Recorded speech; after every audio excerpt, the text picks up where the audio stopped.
Salam, hər vaxtınız xeyir olsun.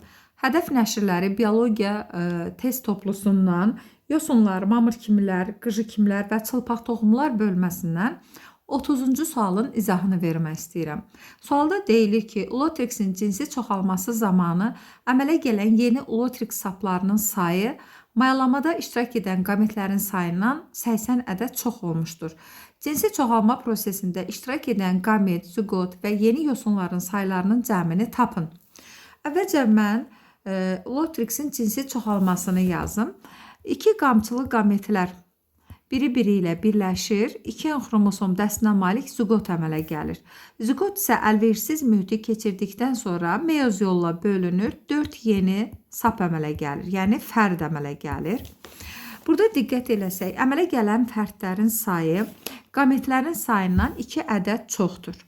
Yəni bunlar arasındakı fərq 2 olduğu zaman 2 qamet, 1 zigot, 4 fərd əmələ gəlir ki, bunların hamısının cəmi 7-yə bərabər olur. Yəni, yeni əmələ gələn fərdlərlə qametlər arasındakı fərq 2 olduqda, qamet, zigot və əmələ gələn fərdlərin cəmi 7-yə bərabər olur.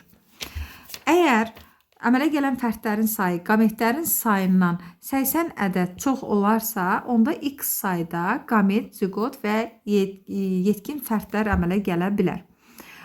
Bu zamanda biz tənasüb qururuq. X bərabərdir 80 vuraq 7 bölək 2. 2 ilə 80 ixtisar gedir. Burada 40 olur. 40-ı da 7-yə vurduğumuz zaman cəmi 280 olur. Yəni cavabımız 280-ə bərabərdir. Bu da C variantına uyğun gəlir.